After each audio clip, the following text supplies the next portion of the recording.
কি করে? আমি একটা একটা করে বলছি। গরিবদের ব্যাপারে আল্লাহ তাআলা কি যে ভেবেছেন, আপনি মাথা খারাপ হয়ে যাবে আপনার। তাহলে একটা বললাম, জাকাতুল ফিতর আদায় করে দেন ঈদের মাঠে যাওয়ার আগে আগে।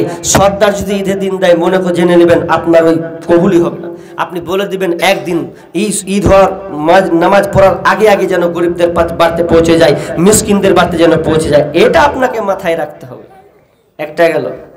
নাম্বার 2, আল্লাহ সুবহানাহু ওয়া তাআলা বলছেন আনন্দের দিন হবে, গরিবকে ভাবতে হবে, ওদেরকে ভুলে গেলে হবে না। তুমি যেমন জাকাতুল ফিতর বের করলে, এবার আপনার কিনা ঈদের সময় এলো, ঈদের দিন এলো, কুরবানির ঈদ এলো। কুরবানির ঈদ যখন আসবে তখন তোমরা কি করবে? ফাকুলু মিনহা ওয়া আতিমুল কানিয়া ওয়া মু'তাররা। আল্লাহ সুবহানাহু ওয়া তাআলা সূরা হাজের মধ্যে বলছেন তোমরা খাও খিলাও, যে চাই তাকে দাও, যে না চাই তাকে দাও। আল্লাহ সুবহানাহু ওয়া তাআলা এখানে কুরবানির বিধানটা দিলেন কিভাবে? তুমি খাবে, তোমার প্রতিবেশীকে দেবে, যে চাই তাকেও দিবে, যে না চাইবে তাকেও তুমি দিয়ে আসবে। প্রথম সময় যখন কুরবানির বিধান দেওয়া হয়েছিল সাহাবীর যুগে, আল্লাহ রাসূল সাল্লাল্লাহু আলাইহি সাল্লাম বলেছিলেন, ও সাহাবীরা তোমরা 3 দিনের বেশি মাংস রাখতে পাবে না। 3 দিন যেমন হয়ে যাবে তখন তোমরা আর বাড়িতে রাখতে পাবে না, তাড়াতাড়ি শেষ করে দিতে হবে।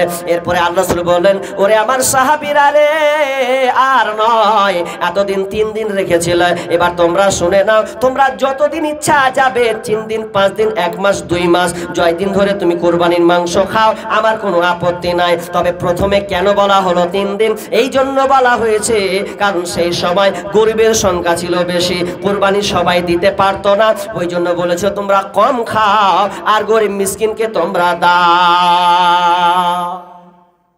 আপনাদের এদিকে খাসি কুরবানি হয় কম না বেশি? কথা বলতে হবে কিন্তু। বেশি হয় না কম হয়? বেশি হয়। আচ্ছা ধরে নিলাম আপনার গ্রামে 25টা খাসি কুরবানি হবে। কয়টা? 25টা। এই 25টা খাসিটা যখন কুরবানি হলো, কার 40 কেজি, কার 50 কেজি, কার 60 কেজি ধরে নিলাম হলো, কিন্তু সর্দার যদি বেঁধে দেয়, এই যারা যারা কুরবানি করেছো প্রত্যেককে 2 কিলো 2.5 কিলো করে লাগবে। 2 কিলো হলো 25টা যদি হয় খাসি মাংস, আর 2 কিলো করে যদি নেন কয় কিলো আসবে? 50 কিলো, তাই তো? 50 কিলো হলো, ওটা কে খাবে? 50 কিলো আলাদা করে দেন গরিবদের জন্য। কে খাবে ওটা? যারা দেয়নি, যারা পারেনি। আবার ওই মাংসটাকে যদি আপনি মুজাফফর মাস্টারকে দেন, হবে? এটা কিন্তু বেয়াদবি হবে, কারণ আপনি 2 কিলো টেনেছেন গরিব মিসকিনদের জন্য। তাহলে ওই 50 কিলো হলো, আর 50 কিলো যখন বের হয়েছে তখন ফাটাফাট গরিব মিসকিনকে দিয়ে দাও, কারণ এটা আনন্দের দিন। এটা কিসের দিন? আনন্দের দিন।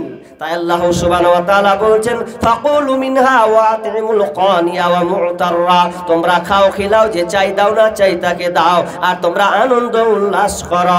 গরিবদের ব্যাপারে ভুললে হবে না। এ করতে করতে একটা গেল, 2টা গেল। নাম্বার 3, রমজান মাস।